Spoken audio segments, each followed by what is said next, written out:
O revestimento com o produto da corrosão é quando você faz a oxidação controlada do metal e o óxido dele mesmo o protege. Exemplo mais clássico do dia a dia, o alumínio. Sempre protegido por óxido de alumínio que é facilmente formado. Mas aí vem os revestimentos orgânicos e inorgânicos, né? Onde você tem tintas, resinas, esmalte. Eu vou falar um pouco mais sobre isso. Os métodos que se fundamentam em modificar o processo da corrosão, o mais simples e muito antigo é o metal de sacrifício. Quando se usa, por exemplo, placas de magnésio para se proteger o cobre. Ou seja, você usa um metal que tem um potencial de oxidação muito maior para proteger um outro metal mais nobre. Esse mais nobre não significa que ele seja ouro, prata, platina, mas que ele seja mais nobre do que o metal que vai ser sacrificado. Esses métodos são chamados de proteção catódica. Cátodo, redução, ânodo, oxidação. Então, entenda, por que chama catódico? Porque aquele metal a ser protegido, ele não sofrerá oxidação, ele não será o ânodo do processo, então cabe a ele ser o cátodo. Então, esses métodos tornam o metal a ser protegido o cátodo do processo, o cara que sofrerá redução. Nesse sentido, o método mais moderno de se fazer isso é a aplicação de tensões elétricas impostas pelo meio exterior. É aqui que se fala nos aparelhos chamados potenciostatos. Você aplica um potencial. E por que você modifica o processo? Porque você altera a DDP do processo. Você altera a variação de potencial daquela reação que seria natural para o metal, tornando o metal protegido. Métodos baseados na modificação do metal. Você pode aumentar a pureza do metal e isso protege.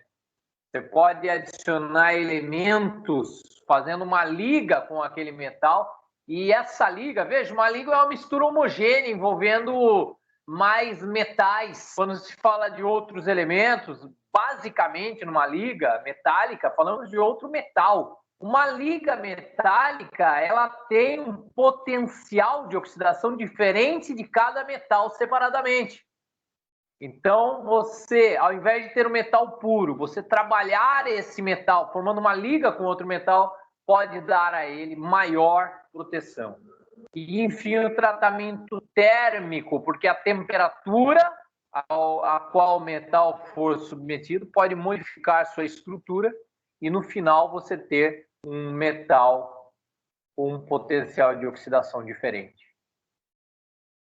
Eu quero que você observe aqui esse slide. Tempo de exposição de 1 ano e valores que apresentam a perda do material. Né? Então, ferro puro, você expõe ele 1 ano na água potável, ele vai perder 8,8 gramas aqui por cada decímetro quadrado dele. Tá? Por uma pequena área, considerando a mesma área de superfície, todos os metais aqui, ferro puro ele perde 8,8 gramas dele em 1 ano. Um ferro forjado, tratado termicamente, vai perder um pouco menos, mas já é menos. O ferro fundido não tem diferença em relação ao ferro puro.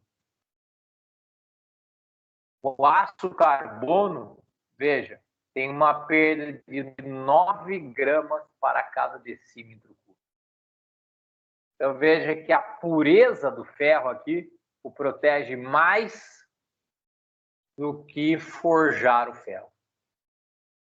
Porque se falar em ferro puro, é algo bem tecnológico. Porque o ferro puro não é, o ferro do jeito que ele está, ele é puro, não. Tornar o ferro puro exige que você passe o ferro por um processo de purificação.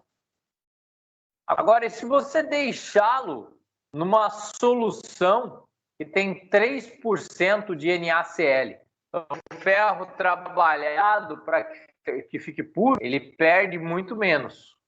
O ferro forjado já perde mais. O ferro fundido perde mais ainda. O aço carbono, diante de ferro forjado, ferro fundido e ferro puro, o aço carbono é o que sofre mais perda.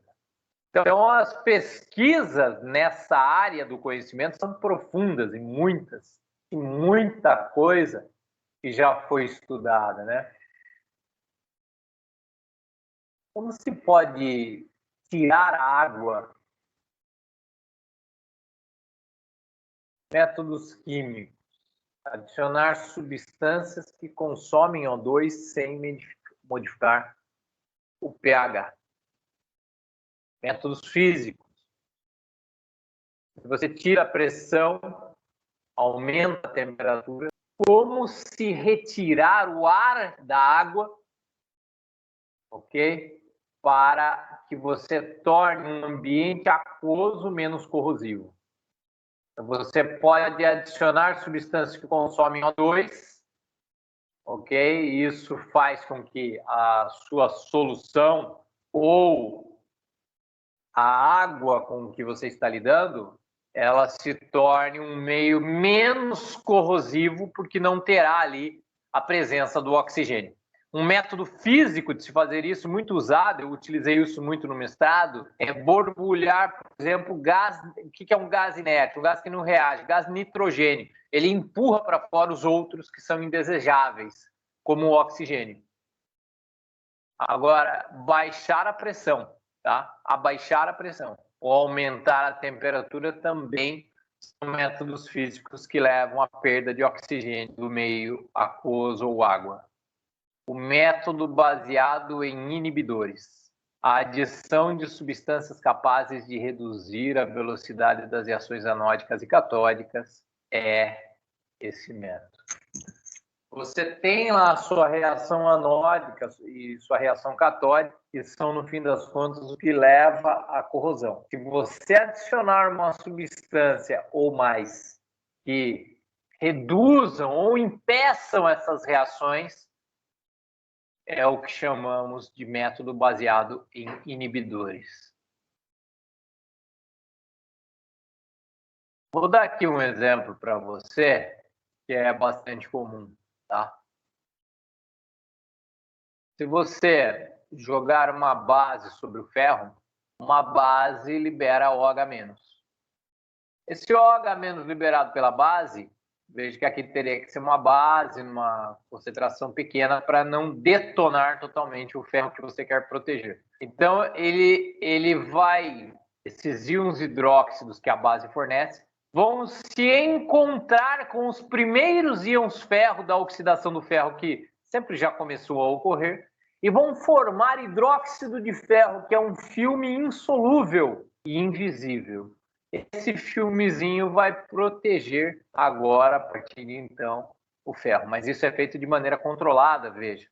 Então, isso é um exemplo, tá, da formação de um filme para proteger um metal.